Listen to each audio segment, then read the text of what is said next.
Assalamualaikum warahmatullahi wabarakatuh. Nama saya Adam Dedi Septoni. Di Cari Ilmu saya mengambil kelas Cyber Security untuk Professional Intelligent Business.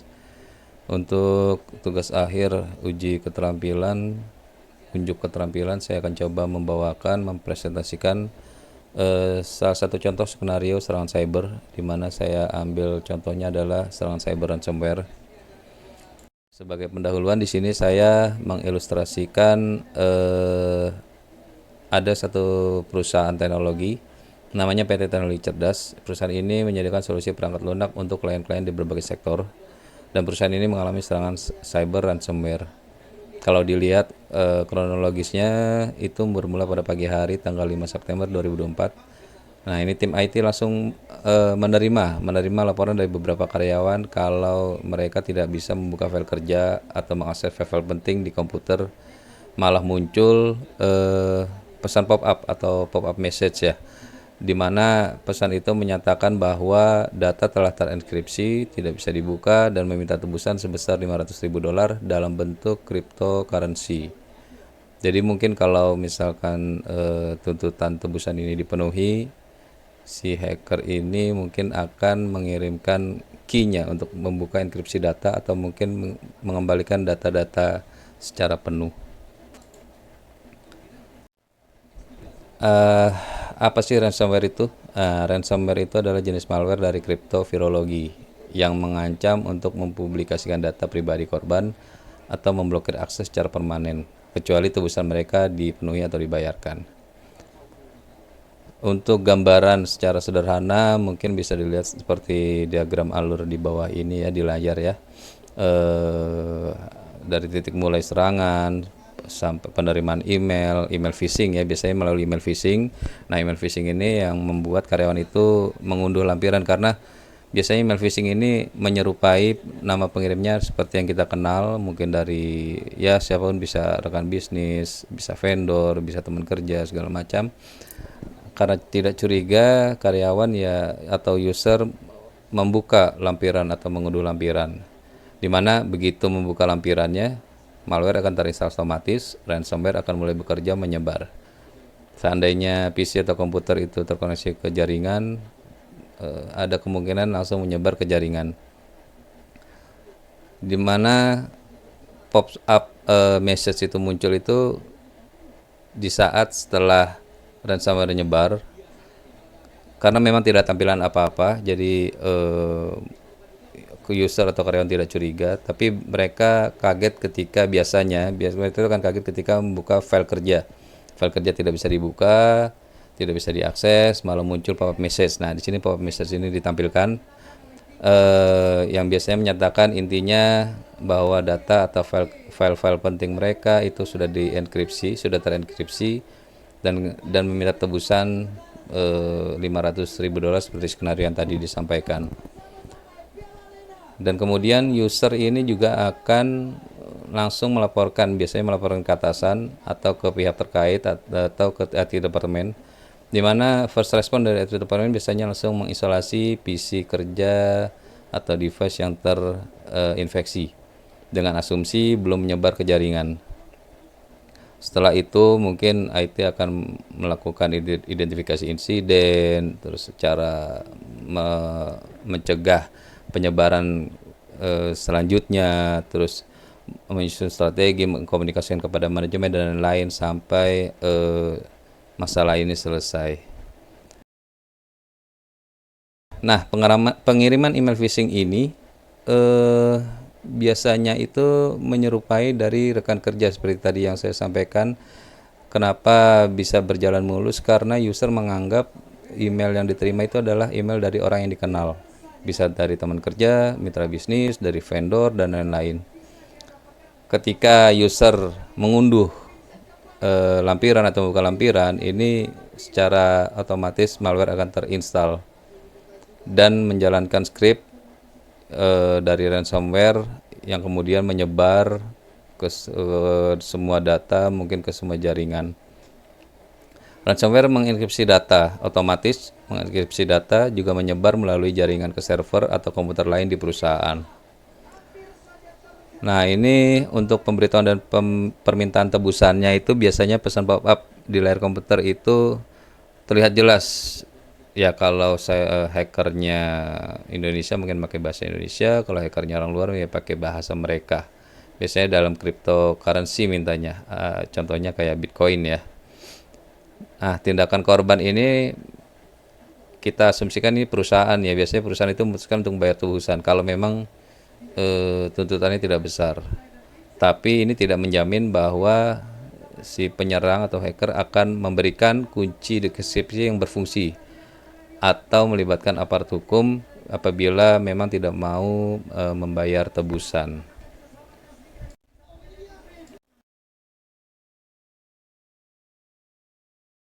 Nah, dampak dari serangan ransomware ini bagi perusahaan tersebut ya, ini sangat besar, sangat banyak. Mungkin yang poin pertama itu dampak operasional.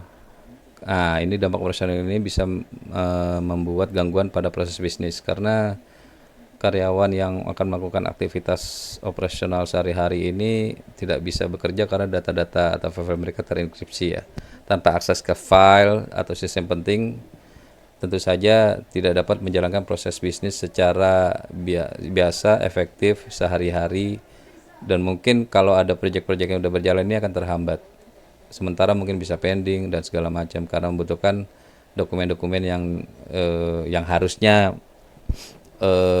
mungkin dilibatkan dalam proyek tersebut. Yang kedua, dampak finansial. Di sini ada beberapa poin di dampak finansial ini. Misalkan ada biaya tebusan. Jika perusahaan memang memilih untuk bayar tebusan, biasanya sangat tinggi karena jarang penyerang ini meminta tebusan untuk data penting ini dengan nominal yang murah. Terus poin kedua dari dampak finansial ini mungkin ada biaya pemulihan. Biaya pemulihan ini adalah biaya pemulihan data kalau misalkan memang tidak ada backup ya. Ini kalau tidak ada backup, bisa untuk pemulihan sistem juga, bisa untuk konsultasi dan keamanan cyber dan lain-lain. Ada juga kerugian pendapatan. Nah, ini dengan terganggunya operasi, perusahaan mungkin kehilangan pendapatan karena tidak dapat memberikan layanan seperti biasa kepada klien.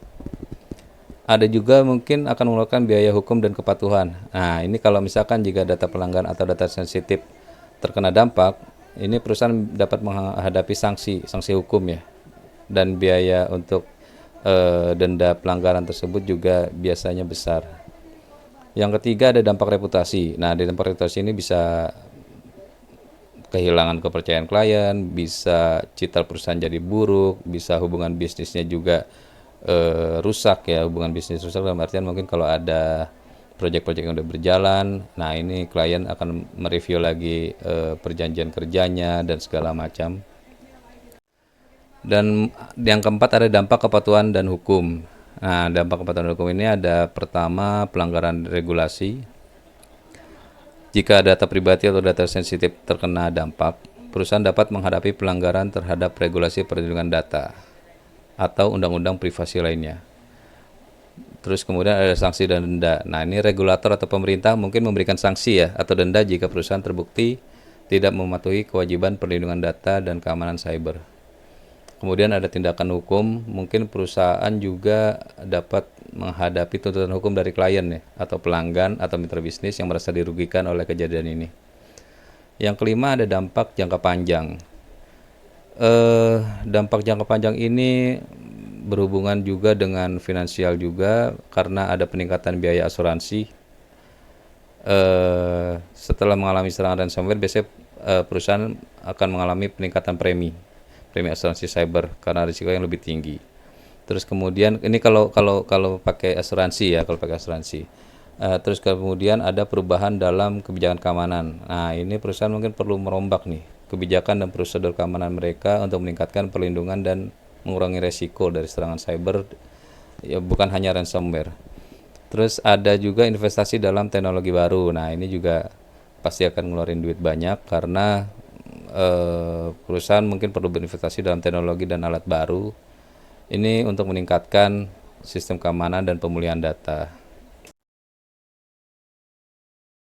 Solusinya kalau terjadi serangan cyber ransomware ya, untuk ransomware ya. saat terjadi serangan ransomware ini ada tindakan-tindakan yang mengacu kepada standar NIST atau National Institute of Standard and Technology. Ini ada beberapa panduan. Yang pertama itu identifikasi dan validasi insiden. Nah, deteksi awal ini biasanya kita menggunakan alat bantu atau software untuk mendeteksi serangan ransomware. Nah, untuk verifikasi insiden ini kita harus memastikan bahwa ini memang serangan ransomware, bukan serangan cyber yang lain atau virus yang lain atau malware yang lain. Terus yang kedua, mengisolasi perangkat yang terinfeksi. Nah, ini ada beberapa poin, ada 2 poin. Yang pertama itu pemutusan koneksi jaringan. Nah, ini biasanya kita harus segera putuskan koneksi perangkat yang terinfeksi dari jaringan untuk mencegah penyebaran ransomware ke sistem lain. Ini kita asumsikan bahwa begitu kejadian, user langsung lapor, IT-nya dekat, IT-nya cepat responnya, dan ini mengasumsikan bahwa belum menyebar ya. Kemudian ada juga isolasi fisik dan logik.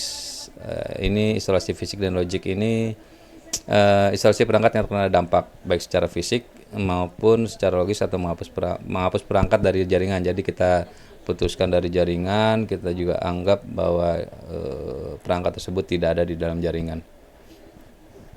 Yang ketiga adalah menilai dampak insiden. Nah, identifikasi data dan sistem yang terdampak. Ini tentunya seberapa luas ransomware telah menyebar. Nah, kita harus identifikasi ini juga, dan data apa saja yang sudah terenkripsi. Makanya seandainya user cepat melapor, IT juga cepat respon, ini kita bisa juga cepat untuk mengetahui apakah sudah semua terinfeksi, apakah data semua sudah terkunci atau belum. Jadi kita bisa melakukan penyelamatan data. Terus ada juga pelestarian sistem kritis, prioritaskan sistem kritis. Maaf ini kekecilan kayaknya tulisannya. Prioritaskan sistem kritis ini kita harus fokuskan kepada pemulihan pada sistem yang paling penting. Jadi misalkan kita asumsikan, wah ini udah nyebar ke jaringan nih. Kita prioritaskan dulu untuk yang bisa pada sistem yang penting seperti ERP, untuk finance accounting, itu bisa jadi top priority sementara, maksudnya tindakan paling awal. Kemudian baru mungkin nanti sistem-sistem lain ya, bisa sistem telekomunikasi, sistem satelit dan lain-lain yang digunakan di perusahaan itu. Terus keempat, mengkomunikasikan insiden. Nah, ini IT biasanya begitu kejadian ada first response, perangkat yang dianggap terinfeksi pada awal kejadian ini diputuskan dari jaringan. Kalau IT-nya ada beberapa orang mungkin kan bisa berbagi pekerjaan ya. Jadi ada yang memberitahukan kepada pemangku kepentingan atau manajemen. Terus ada juga mungkin kalau kita bekerja sama dengan vendor, misalkan kita ada cloud server dengan vendor, kita ada mail server dengan vendor. Ini kita juga harus laporkan kepada mereka. Terus kita juga harus melaporkan kepada pihak berwenang. Nah, ini pihak berwenang kalau misalkan perusahaan kita perusahaan yang besar, yang ternama gitu ya. Ini kita harus segera melaporkan misalkan kepada badan cyber atau yang lainnya ya. Mungkin bisa ke polisi juga bisa ya, karena polisi juga kan ada badan cybernya juga. Kemudian poin kelima itu kita melakukan analisis forensik. Nah, analisis forensik ini kita bisa kumpulin data. Misalkan kayak si user ya, user begitu menerima pop-up message itu kalau bisa difoto atau di screenshot ya kalau memungkinkan, itu bisa untuk tambahan bukti. Terus analisis akar penyebab. Nah, analisis akar penyebab ini kita bisa menyelidikinya itu bisa dari sistem monitoring, bisa dari sistem interview ke user. Yang jelas kita gunakan beberapa metode ya, apakah memang ini dari email phishing, apakah ada user yang mengakses website-website terlarang yang bahaya itu dan segala macam ya. Terus yang poin selanjutnya nomor 6 itu ada pemulihan sistem. Nah, pemulihan sistem ini Yang pertama mungkin bisa pemulihan dari backup kalau ada ya. Kalau ada pemulihan backup itu kita bisa langsung restore data. Terus yang kedua juga ada deskripsi data. Ini dari pemulihan sistem ya, ada deskripsi data. Ini juga kalau memungkinkan ya. Kalau kita punya alatnya, kita punya softwarenya, kita bisa melakukan deskripsi data. Terus kemudian ada pembersihan sistem. Nah, pembersihan sistem ini kita harus memastikan ransomware ini sudah tidak ada lagi di sistem, di jaringan, di komputer-komputer perusahaan. Ketujuh, kita evaluasi opsi pembayaran tebusan. Nah, ini sebenarnya sudah di luar job desk-nya IT, tapi kita mungkin hanya bisa kalau diminta opini atau pendapat atau dilibatkan dalam keputusan, kita yang bisa memberikan pandangan bahwa resiko dari kita memenuhi tuntutan itu juga ada. Misalkan seandainya kita bayar tuntutan, belum tentu data kita kembali, belum tentu mereka mengirimkan key enkripsinya dan segala macam. Yang 8 ini menerapkan perbaikan dan peningkatan keamanan. Yang pertama dari penerapan perbaikan dan peningkatan keamanan ini mungkin penambalan keamanan ya, penambalan kerentanan. Ini kita perbaiki semua kerentanan yang ada yang telah diidentifikasi secara analisis forensik. Kemudian ada juga peningkatan pertahanan ini, termasuk peningkatan kontrol akses. Ini kita evaluasi semua implementasi teknologi terakhir yang sedang update. Itu kita juga sebagai pertimbangan untuk peningkatan pertahanan. Kemudian yang nomor 9 ini ada dokumentasi dan pelatihan. Nah, ini memang dokumentasi ini penting ya. Ini tidak hanya dalam kejadian insiden serangan ransomware ya. Karena apapun itu pekerjaan IT memang harus ada dokumentasinya, baik itu implementasi, testing, apalagi ada insiden seperti ini harus ada dokumentasinya. Jadi dokumentasi insiden ini diharapkan dapat mendokumentasikan semua aspek insiden, termasuk bagaimana serangan terjadi, respon yang dilakukan, dan pelajaran yang bisa kita dapatkan. Nah, pelatihan berkelanjutan ini bisa diartikan untuk training dari semua pihak ya, training dari staf IT-nya, training kepada karyawannya, mungkin juga sosialisasi yang sering dilakukan tentang IT polisi dan IT SOP ya, prosedur dan lain-lain. Untuk poin selanjutnya ada pemulihan dan rencana jangka panjang. Nah, pemulihan dan rencana jangka panjang ini poinnya mencakup evaluasi rencana respon insiden. Nah, ini tinjau dan perbarui rencana respon. Nah, biasanya kita harus punya ada emergency response planning ya, emergency response planning. Ini harus kita review lagi, apakah masih relevan dengan kondisi sekarang atau tidak. Kalau perlu diperbarui harus diperbarui. Kemudian ada pemulihan operasional. Dari pemulihan dan rencana jangka panjang ini, pastikan semua sistem telah pulih nih. Ini kita pastikan dulu berfungsi dengan baik semua, tes dulu, pastikan gak ada ransomware lagi. Baru kita informasikan kepada manajemen bahwa case close, bahwa sudah aman dari insiden. Untuk poin 11 ada evaluasi dan kompensasi dampak. Nah, evaluasi dampak finansial. Kita hitung kerugian finansial yang diakibatkan oleh insiden. Ini sudah menyangkut ke klien sudah pasti. Termasuk biaya pemulihan dan potensi denda atau sanksi. Terus ada juga mengelola reputasi. Nah, ini kita harus membalikan reputasi, kepercayaan klien, citra perusahaan juga. Gimana caranya agar tidak mengganggu atau merugikan perusahaan setelah terjadinya insiden ini. Apa saja upayanya yang harus dilakukan apabila ada serangan ini? Ini kita mencoba mengikuti standar NIST ya, standar NIST, upaya untuk mencegah serangan ransomware. Itu ada 5 poin kalau mengikuti kerangka NIST ya, itu ada 5 poin. Poin pertama itu identifikasi. Nah, identifikasi ini ada atau identify, ini ada kelola aset dan identifikasi risiko.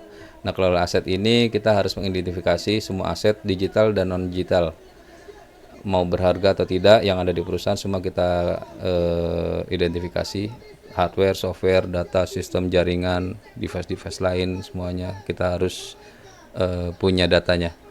Terus identifikasi risiko, lakukan penilaian risiko untuk mengidentifikasi ancaman potensial dan dampaknya. Untuk poin kedua dari NIS ini juga ada protect atau lindungi. Nah, ini protect atau lindungi ini bisa mencakup kontrol akses, enkripsi data, patch management, segmen jaringan, backup reguler. Nah, ini dia. Untuk kontrol akses kita mulai review lagi, kita harus mulai mereview lagi akses ke jaringan, akses ke server untuk user atau karyawan. Jadi kontrol akses ini kita implementasikan kontrol akses yang lebih kuat, mungkin menggunakan autentikasi multifaktor atau otorisasi berbasis peran, atau mungkin kalau misalkan kayak akses ke server perlu 2-3 lapis keamanan dan lain-lain, tergantung prioritas dari data penting yang kita anggap penting. Terus kedua ada enkripsi data. Enkripsi data ini kita harus pastikan data yang dikirim atau masih dalam masa transmisi atau data yang akan disimpan di server itu kita enkripsi. Kemudian ada patch management. Nah, ini patch management ini adalah update patch dari software aplikasi yang kita gunakan. Segmen jaringan ini kalau bisa kita bagi jaringan menjadi segmen-segmen yang lebih kecil. Jadi ini mungkin untuk mengurangi atau membatasi penyebaran malware jika terjadi infeksi. Jadi memperlambat sebenarnya, jadi memperlambat saja. Terus ada backup reguler. Nah, untuk backup reguler ini jenis-jenis server NAS server yang ada untuk teknologi terbaru itu sudah memiliki fitur backup otomatis ya ke redundant servernya. Jadi kalau ada server utama, ada server cadangan. Nah, ini secara otomatis akan membackup dari server utama ke server cadangannya. Poin ketiga dari kerangka keamanan NIS ini ada deteksi atau detect. Dari dalam deteksi ini kita ada beberapa hal seperti sistem deteksi intrusi. Ini kita bisa menggunakan aplikasi-aplikasi atau sistem untuk memantau aktivitas jaringan, monitoring jaringan.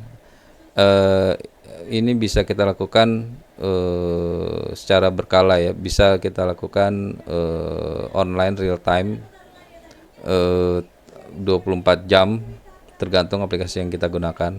Terus yang kedua ada analisis log. Nah, untuk analisis log ini kita juga harus mengecek log data dari mungkin akses user dan sebagainya. CM, nah CM ini Security Information and Event Management, ini juga bisa kita implementasikan dan harus diimplementasikan memang untuk mengumpulkan dan menganalisis data keamanan dari berbagai sumber. Untuk poin 4 pada kerangka NIS ini ada respon. Nah, respon ini ada rencana respon insiden, ada tim respon insiden, dan juga isolasi sistem perangkat. Rencana respon insiden ini mungkin bisa kita gambarkan adalah kita harus memiliki rencana respon insiden yang terdokumentasi dengan baik dan sering dilatih. Jadi bisa kalau bahasa umumnya mungkin kita kalau seperti pemadam kebakaran kita ada drill ya, ada latihan kebakaran. Kita juga harus ada latihan untuk seolah-olah ada serangan cyber. Jadi kita dan user, semua karyawan, semua komponen perusahaan itu terlibat dan tahu tugasnya masing-masing. Tim respon insiden ini kita harus membentuk tim respon. Tim respon insiden ini udah pasti melibatkan semua komponen ya, bukan hanya tim IT. Ini melibatkan manajemen juga, melibatkan karyawannya juga gitu. Terus ada juga isolasi sistem dan perangkat. Nah, ini dari bagian respon ya, dari bagian kerangka di sini Memang first response ini adalah kita harus mengisolasi, putuskan perangkat yang terinfeksi, yang kita duga terinfeksi atau penyebab untuk terputus dari jaringan untuk mencegah penyebaran malware. Seperti yang saya sampaikan tadi, ini kalau kita asumsikan belum menyebar.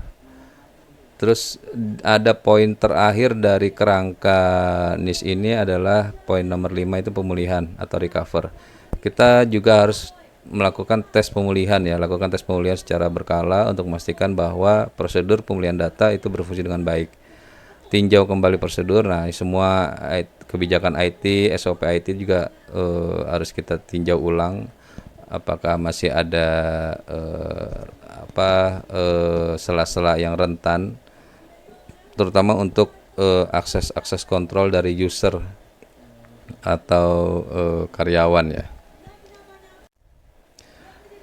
Mungkin ini yang bisa saya sampaikan. Saya terima kasih banyak karena pengalaman ikut training online ini saya baru bulan-bulan ini, dan pengalaman dicari ilmu ini dengan mentor Pak Sigit dan dengan tim dari cari ilmu dan juga teman-teman sekelas ini merupakan pengalaman yang luar biasa, benar-benar luar biasa. Ini bukan cuma hiasan, tapi saya sangat berterima kasih. Terima kasih Pak Sigit. Semoga ini bermanfaat buat saya pribadi, dan saya juga mohon doanya. Seperti yang saya pernah sampaikan, setiap ada pertanyaan dari Pak Sigit, ada yang bertanya, saya pernah chat sekali, saya tidak mau bertanya tapi hanya minta doa. Terima kasih Pak Sigit. Thank you. Assalamualaikum warahmatullahi wabarakatuh.